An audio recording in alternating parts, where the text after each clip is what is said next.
안녕하세요. 오늘 밤 여러분과 함께 읽을 이야기는 김유정 작가의 동백꽃입니다. 1930년대 강원도의 봄날, 수줍은 소년의 설레는 마음이 담긴 이야기를 들려드리겠습니다.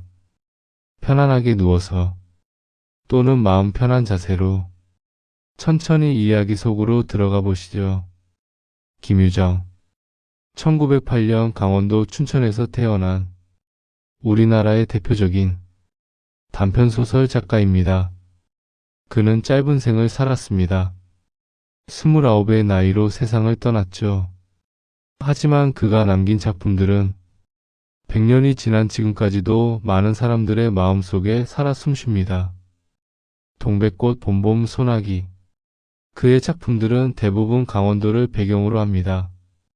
순박한 농촌의 풍경, 투박하지만 진솔한 사람들, 그리고 그 속에서 피어나는 풋풋한 사랑 이야기. 오늘 읽을 동백꽃은 1936년에 발표된 작품입니다. 소년의 시선으로 바라본 첫사랑의 설렘과 당혹스러움이 생생하게 그려진 이야기입니다. 그럼 시작하겠습니다. 나는 이 모양으로 뜨끔뜨끔 하루를 내보냈다. 어떻게 된 셈인지 저놈의 눈이 자꾸 나를 흘리곤 하는 것만 같았다. 툭하면 쌈을 걸어 넘어뜨리곤 하던 년이 이제는 눈을 홀리는 것이다. 내 키가 훨씬 크니까 까치발을 세워도 어림없지만 저에게는 꼭 무슨 뜻이 있는 성쉽다. 점순이네는 봄을 찌는다. 나는 점순네 마당으로 향하며 골방문 밖에 가만히 서서 미닫이 틈으로 안을 들여다보았다. 점순이는 머리에 광목 수건을 두르고 한 손으로 공이를 치고 한 손으로는 방학을 놓았다 잡았다 한다. 곱게 흰 데님이 쪽두리 위를 내려다니며 빨갛고 매끈한 살같이 울긋불긋 움직인다. 저도 역시 나 같은 나이 또래지만 요새는 얼음폼을 낸다. 제법 봄 찢는 일이 익숙한 모양이었다. 천천히 느리게 계속. 나는 그때의 마루로 올라섰다. 마루 끝에 걸려 앉아 점순이가 고개를 들며 나를 흘깃보았다. 그리고는 곧 고개를 숙이고 더욱 힘을 들여 방아를 딛는다. 이것은 때가 아주 좋았다. 볕이 좋음에 몸이 매연하게 따뜻하다. 앞들에 그득히 떨어진 알밤을 수탉이 모이를 주워 먹고 있다. 나는 가만히 앉았다가 총 쏘는 신용을 하고 당 하고 소리를 지르며 벌떡 일어나 총이 나는 대로 뛰어달린다. 달밤이었다. 나는 점순이네 산 밑을 지나가다가 무엇인지 뜨끔해서 발을 멈추었다. 산허리를 돌아 나오는 길기에 점순이가 서 있다. 나는 앞으로 가려니 겁이 나서 뒷짐을 짊어지고 제멋에 휘파람을 불며 고만 뒷걸음쳐서 돌아섰다. 그랬더니 이 바보 하고 한마디 욕지거리를 하며 쫓아온다. 나는 결음을 재개하여 똑똑 걸어갔다. 점순이는 헐레벌떡 달려들며 내 팔을 붙들고는 너 나 물렸지? 한다. 누가? 나는 아주 잡아댄다. 비켜. 하고 팔을 빨리 뿌리치려 했다. 그러자 점순이는 달려들며 나를 마구 밀었다. 그리고는 그대로 나를 발로 걷어차며 내 다리를 후려갈긴다. 나는 그만 뒤로 벌렁 자빠지며 점순이는 그 위에 푹 쓰러진다. 찌르르 하고 어깨를 스치는 머릿결이, 발밑을 굴러가는 머릿결이. 나는 점순이의 따뜻한 숨소리를 느꼈다. 그 순간 나는 정신을 잃었다. 동백꽃. 이 작품은 제목부터가 상징적입니다. 동백꽃은 봄에 피는 꽃이 아닙니다. 겨울에 피죠. 하지만 작품 속 배경은 분명 봄입니다. 그렇다면 왜 작가는 제목을 동백꽃이라 했을까요? 어떤 이들은 말합니다. 이것은 강원도 사투리로 동백꽃이 아니라 동백나무, 즉 생강나무를 뜻한다고요. 생강나무는 이른 봄에 노란 꽃을 피웁니다. 하지만 더 중요한 것은 제목이 상징하는 의미입니다. 동백꽃의 꽃말은 겸손한 사랑. 그리고 동백꽃은 꽃잎이 하나하나 떨어지지 않고 꽃송이째 뚝 떨어집니다. 마치 작품 속 주인공의 사랑처럼요. 소녀는 자신의 감정을 제대로 이해하지도 표현하지도 못합니다. 점순이를 좋아하면서도 그 감정이 무엇인지 몰라 그저 당황스럽고 불편할 뿐이죠. 그런데 점순이는 다릅니다. 그녀는 자신의 마음을 압니다. 그리고 그것을 행동으로 보여줍니다. 싸움을 거는 것도, 욕을 하는 것도 모두 관심의 표현이었던 거죠. 1930년대 강원도 산골, 배우지 못한 소년소녀가 서툴게 표현하는 첫사랑. 김유정은 이것을 어떤 낭만적 수식어도 없이 투박하고 날 것 그대로 그려냅니다. 바로 그 투박함 속에서 우리는 가장 순수한 감정을 발견합니다. 소년이 정신을 잃었다는 마지막 문장. 이것은 말 그대로 기절했다는 뜻이 아닙니다. 그 순간 소년은 처음으로 사랑이라는 감정에 압도당한 것입니다. 이성으로는 설명할 수 없는 가슴 떨리는 그 느낌. 누구나 한 번쯤은 경험하는 첫사랑의 설렘. 그것이 바로 이 작품이 100년이 지난 지금까지도 사랑받는 이유가 아닐까요? 오늘은 김유정의 동백꽃을 함께 읽었습니다. 여러분의 첫사랑은 어땠나요? 편안한 밤 되시길 바랍니다. 다음 시간에는 같은 작가의 또 다른 이야기를 들려드리겠습니다. 좋은 꿈 꾸세요. 안녕하세요. 지난 시간 동백꽃 이야기를 함께 읽었었죠. 오늘은 같은 작가 김유정이 또 다른 이야기를 가져왔습니다. 봄봄. 제목만 들어도 무언가 설레는 느낌이 들지 않나요? 하지만 이야기 속 주인공은 봄이 와도 마냥 즐겁지만은 않습니다.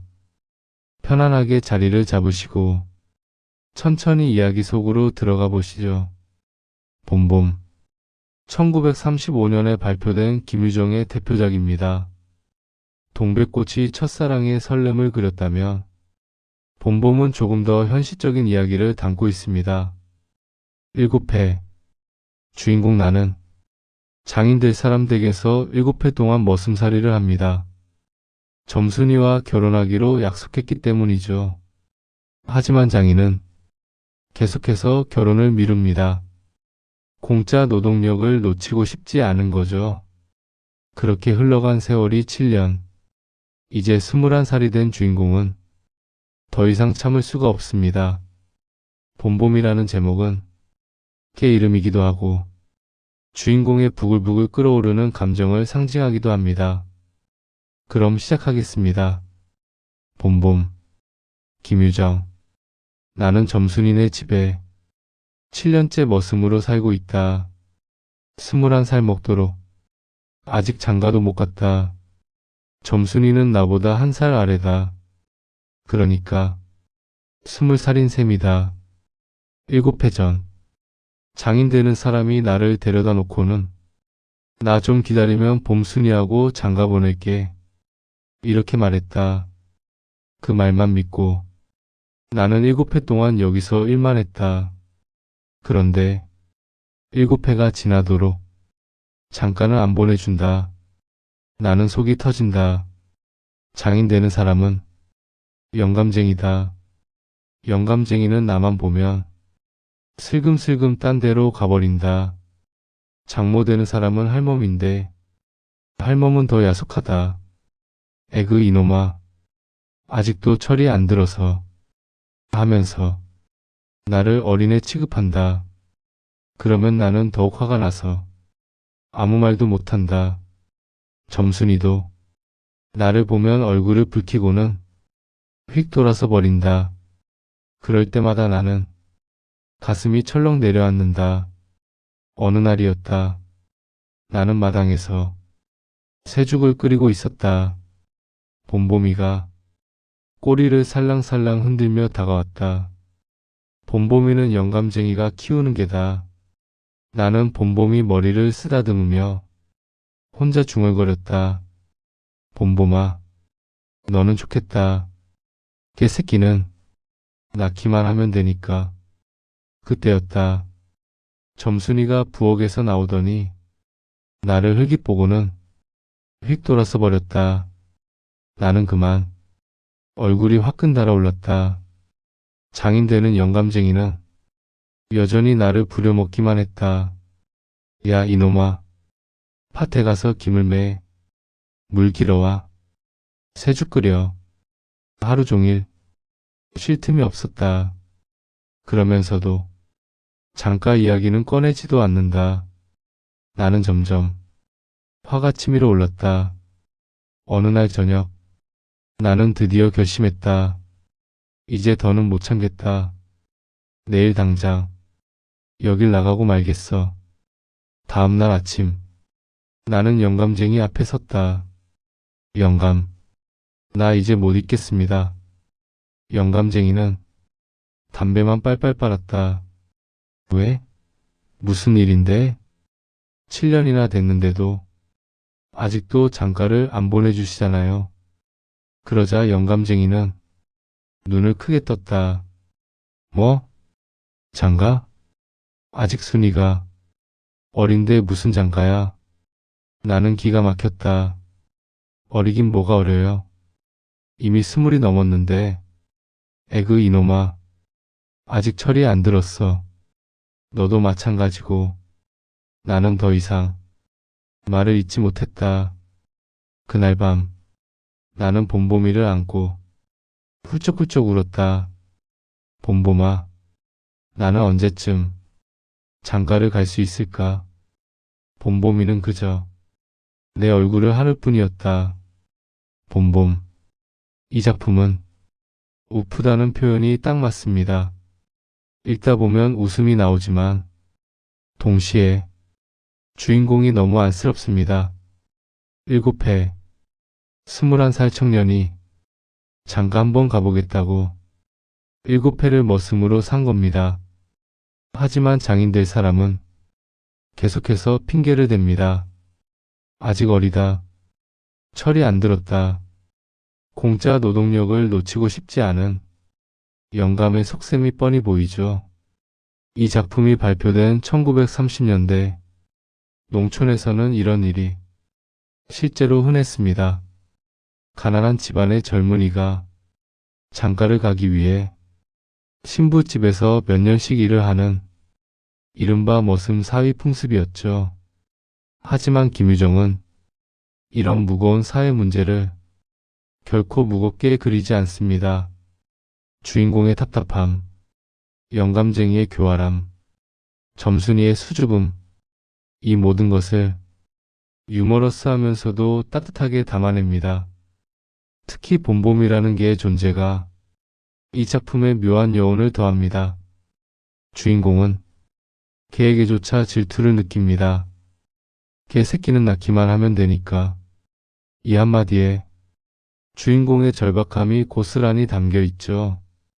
그리고 마지막 장면, 봄봄이를 안고 우는 주인공의 모습은 우픈 동시에 매우 인간적입니다. 봄봄이라는 제목은 여러 의미를 담고 있습니다. 첫째 개 이름, 둘째 주인공의 끓어오르는 분노, 셋째 봄처럼 와야 할 행복이 오지 않는 안타까움. 김유정은 가난하고 배우지 못한 사람들의 삶을 누구보다 애정 어린 시선으로 그려냈습니다.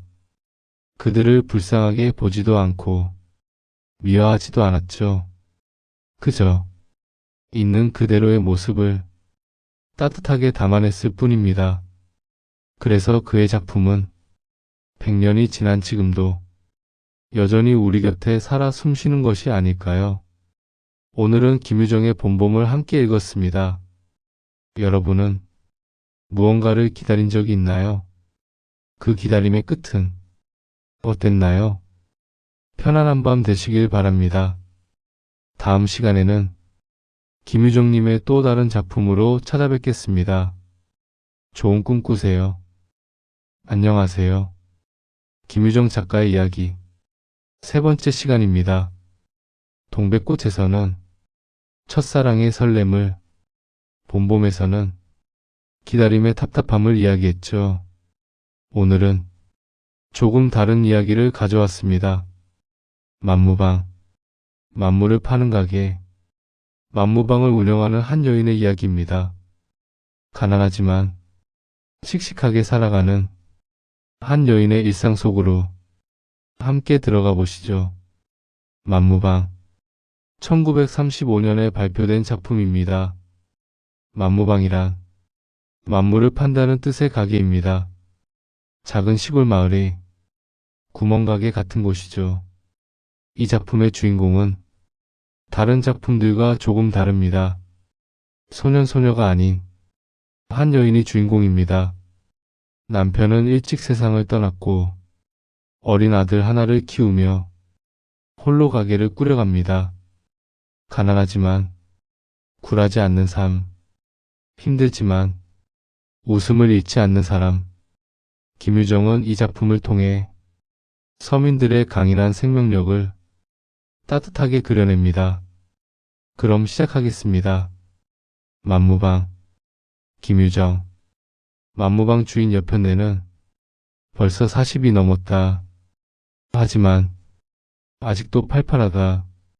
새벽같이 일어나 가게 문을 열고 저녁 늦게까지 장사를 한다. 가게 안에는 온갖 물건이 다 있다. 성냥, 양초, 비누, 실, 바늘, 단추, 과자, 엿, 사탕. 없는 게 없다. 그래서 만무방이다. 여편네에게는 아들이 하나 있다. 올해 12살. 영특하고 말을 잘 듣는 녀석이다. 남편은 아들이 5살 때 병으로 세상을 떠났다. 그때부터 여편네는 혼자서 이 가게를 꾸려왔다. 쉬운 일이 아니었다. 밤늦게까지 장사를 해도 남는 게 별로 없었다. 하지만 여편네는 절대 좌절하지 않았다. 괜찮아. 우리 둘이서 힘을 합치면 못할 게 뭐 있어? 그렇게 말하며 아들의 머리를 쓰다듬곤 했다. 어느 날이었다. 장날이라 가게가 북적거렸다. 할머니 한 분이 들어왔다. 여보게, 바늘 한 쌈 주게. 여편네는 얼른 바늘을 꺼내드렸다. 할머니, 이거 새로 들어온 건데 아주 좋아요. 할머니는 바늘을 살펴보며 고개를 끄덕였다. 그래, 좋네. 근데 자네 혼자 사느라 힘들지? 여편네는 방긋 웃었다. 힘들긴요. 우리 아들이 있는데 뭐가 힘들어요? 할머니는 안쓰러운 듯 여편네를 바라봤다. 그래도 아이 아버지가 있었으면 더 좋았을 텐데. 여편네 얼굴이 잠깐 어두워졌다. 하지만 곧 다시 환하게 웃었다. 뭐 어쩔 수 없는 일이죠. 그래도 우린 잘 살고 있어요. 저녁이 되었다. 손님이 뜸해지자 여편네는 아들을 불렀다. 얘야, 오늘 공부는 다 했니? 아들이 고개를 끄덕였다. 그래, 우리 아들 착하지. 나중에 크면 훌륭한 사람이 되어야 한다. 아들은 어머니를 올려다보며 환하게 웃었다. 네, 어머니. 꼭 훌륭한 사람이 될게요. 그래서 어머니를 편하게 해드릴게요. 여편네는 아들을 꼭 껴안았다. 가슴이 뜨거워졌다. 밖에서는 바람이 불었다. 쌀쌀한 가을바람이었다. 하지만 이 작은 가게 안은 따뜻했다. 모자의 사랑으로 가득 차 있었다. 다음날 아침, 여편네는 또다시 일찍 일어나 가게 문을 열었다. 그리고 혼잣말처럼 중얼거렸다. 오늘도 좋은 하루가 되겠지. 아침 햇살이 가게 안으로 쏟아져 들어왔다. 온갖 물건들이 햇살을 받아 반짝거렸다. 여편네는 먼지를 털고 물건을 정리하며 하루를 시작했다. 힘들지만 행복한 하루. 그렇게 만무방의 하루가 흘러갔다. 만무방. 이 작품은 김유정의 다른 작품들과 조금 다른 느낌을 줍니다. 동백꽃이나 봄봄이 젊은이들의 사랑 이야기였다면 만무방은 한 여인의 삶 그 자체를 그립니다. 주인공 여편네는 특별한 사람이 아닙니다. 평범한, 아니 평범보다 못한 가난한 과부일 뿐이죠. 하지만 그녀는 결코 불행하지 않습니다. 남편을 잃은 슬픔, 혼자 살아가야 하는 고단함, 아들을 키워야 하는 책임감, 이 모든 무게에도 불구하고 그녀는 씩씩하게 살아갑니다. 괜찮아. 이 한마디에 그녀의 모든 것이 담겨 있습니다. 김유정이 그린 인물들은 언제나 이렇습니다. 가난하지만 비굴하지 않고 힘들지만 포기하지 않습니다. 그들은 삶의 무게를 알지만 삶의 아름다움도 압니다. 만무방이라는 작은 가게, 그 안에 있는 별것 아닌 물건들, 성냥, 바늘, 실과자. 하지만 그 하나하나가 누군가에게는 필요한 것들입니다. 그리고 그것을 파는 여편네의 손길에는 정성이 담겨 있습니다. 이 작품에서 가장 인상적인 장면은 모자가 껴안는 장면입니다. 어머니를 편하게 해드릴게요. 아들의 이 말에 여편네는 아들을 꼭 껴안습니다. 그 순간 가게 밖은 쌀쌀한 가을바람이 불지만 가게 안은 따뜻합니다. 사랑으로 가득 차 있기 때문이죠. 김유정은 이렇게 말하는 것 같습니다. 진정한 행복은 돈이나 명예에 있는 게 아니라 사랑하는 사람과 함께 하루하루를 살아가는 그 평범한 일상에 있다고요. 1930년대 가난했던 우리 민족의 삶. 하지만 김유정은 그 속에서 희망과 사랑을 발견했습니다. 그리고 그것을 우리에게 전해줍니다. 오늘은 김유정의 만무방을 함께 읽었습니다. 여러분의 삶에는 어떤 만무방이 있나요? 작지만 소중한 그런 것들 말입니다. 편안한 밤 되시길 바랍니다. 다음 시간에도 좋은 이야기로 찾아뵙겠습니다. 좋은 꿈 꾸세요. 안녕하세요.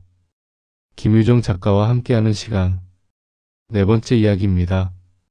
동백꽃에서 봄봄 만무방을 거쳐 오늘은 조금 특별한 이야기를 가져왔습니다. 산골 나그네. 깊은 산골 마을에 어느 날 찾아온 나그네, 그리고 그와 함께 펼쳐지는 짧지만 깊은 인연의 이야기. 편안하게 자리 잡으시고 천천히 이야기 속으로 들어가 보시죠. 산골 나그네. 1935년에 발표된 작품입니다. 이 작품은 김유정의 다른 작품들과 또 다른 매력이 있습니다. 주인공은 산골 마을에 잠시 머무는 나그네. 그는 도시에서 온 사람입니다. 병을 앓아서 요양차 산골 마을에 온 거죠. 그곳에서 그는 순박한 산골 사람들을 만납니다. 특히 한 소녀와의 만남이 그의 마음을 움직입니다. 하지만 나그네는 결국 떠나야 하는 사람입니다. 짧은 만남, 짧은 인연. 하지만 그 짧은 시간이 두 사람에게는 평생 잊지 못할 추억이 됩니다. 그럼 시작하겠습니다. 산골 나그네. 김유정. 나는 산골 마을에 온 지 이제 보름이 되었다. 도시에서의 바쁜 생활이 몸을 망쳐놓았다. 의사는 말했다. 공기 좋은 시골에 가서 한동안 쉬시오. 그래서 이 깊은 산골까지 왔다. 마을은 작았다. 20집도 채 안 되는 작은 마을. 하지만 공기는 맑고 물은 깨끗했다. 나는 마을 어귀의 한 집에 방을 얻어 머물렀다. 집주인은 50이 넘은 노파였다. 그리고 그 손녀가 있었다. 옥녀, 16살 소녀였다. 옥녀는 참 순박했다. 아침이면 물을 길어오고 밥을 짓고 할머니를 돌봤다. 나를 보면 수줍게 웃으며 인사를 했다. 어른, 아침 드세요. 소녀의 목소리는 맑았다. 산골 샘물처럼 맑고 깨끗했다. 나는 이 마을이 좋았다. 아니, 이 소녀가 좋았다. 하지만 그것이 사랑인지 아니면 그저 평화로운 마음인지 나도 잘 몰랐다. 어느 날 오후 나는 뒷산에 올랐다. 산 중턱에 작은 샘터가 있었다. 그곳에 옥녀가 있었다. 물동이를 이고 막 내려오려던 참이었다. 혼자서 물을 길어요. 내가 묻자 옥녀는 고개를 끄덕였다. 네, 할머니가 편찮으셔서요. 나는 물동이를 받아들었다. 내가 져드릴게요. 옥녀는 깜짝 놀라며 손을 내저었다. 안 돼요. 어른이. 어떻게. 하지만 나는 이미 물동이를 메고 있었다. 산길을 내려오는 동안 우리는 말이 없었다. 그저 새소리와 바람소리만 들릴 뿐이었다.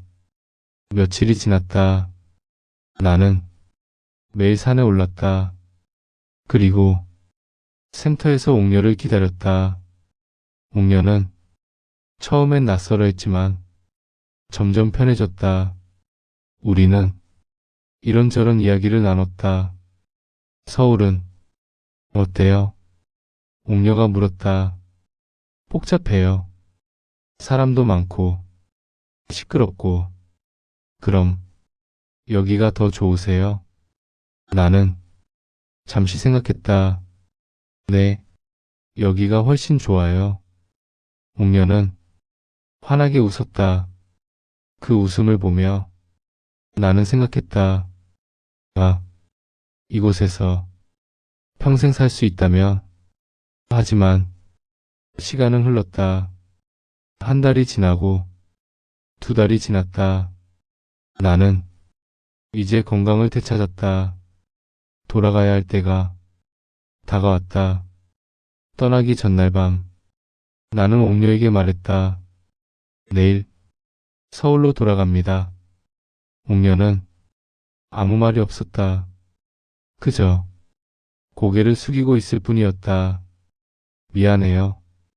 그리고 고마워요. 옥녀는 천천히 고개를 들었다. 눈가가 붉었다. 어른, 건강하세요. 그것이 옥녀가 한 마지막 말이었다. 다음날 아침 나는 마을을 떠났다. 뒤돌아보니 옥녀가 대문 앞에 서 있었다. 손을 흔들지도 울지도 않았다. 그저 조용히 서 있을 뿐이었다. 산길을 내려가며 나는 생각했다. 다시 이곳에 올 수 있을까? 하지만 나는 알고 있었다. 아마도 다시는 오지 못할 거라는 것을. 산골 나그네. 나는 그저 지나가는 나그네였을 뿐이다. 산골 나그네. 이 작품은 김유정의 작품 중에서도 특별한 위치를 차지합니다. 왜냐하면 이것은 그의 다른 작품들과 시점이 다르기 때문입니다. 동백꽃 봄봄 만무방. 이 작품들은 모두 산골 사람들의 시선에서 쓰였습니다. 하지만 산골 나그네는 외부인의 시선입니다. 도시에서 온 지식인 나그네의 눈으로 산골 마을을 바라보는 거죠. 이것은 어쩌면 김유정 자신의 모습일지도 모릅니다. 김유정 역시 서울에서 공부하고 강원도 고향을 오가며 두세계 사이에서 살았으니까요. 이 작품의 핵심은 만남과 이별입니다. 나그네와 옥녀의 만남은 우연이었습니다. 그리고 그들의 이별은 필연이었습니다. 나그네는 떠나야 하는 사람이고 옥녀는 남아 있어야 하는 사람이니까요. 두 사람 사이에는 사랑이라고 말하기엔 짧은 시간이었습니다. 하지만 분명 무언가가 있었습니다. 서로에 대한 그리움, 존중, 애틋함. 이 작품에서 가장 아름다운 장면은 샘터에서의 만남입니다. 맑은 물, 푸른 산, 맑은 공기. 그 속에서 두 사람은, 김유정은 이 장면을 통해 순수한 교감을 보여줍니다. 말이 많지 않아도, 화려한 표현이 없어도 마음은 통하는 거죠. 그리고 마지막 이별 장면. 옥녀는 울지도 않고 손을 흔들지도 않습니다. 그저 조용히 서 있을 뿐입니다. 이것이 산골 사람들의 방식입니다. 감정을 겉으로 드러내지 않지만 마음속 깊이 간직하는 것. 나그네 역시 다시 오지 못할 것을 압니다. 하지만 그는 이 경험을 평생 기억할 것입니다. 우리 삶에도 이런 만남들이 있습니다. 짧지만 깊은 인연. 다시 만날 수 없지만 평생 잊을 수 없는 그런 사람들. 김유정은 이 작품을 통해 그런 인연의 소중함을 조용히 전해줍니다. 오늘은 김유정의 산골 나그네를 함께 읽었습니다. 여러분에게도 짧았지만 깊었던 그런 만남이 있었나요? 편안한 밤 되시길 바랍니다. 다음 시간에도 좋은 이야기로 찾아뵙겠습니다. 좋은 꿈 꾸세요.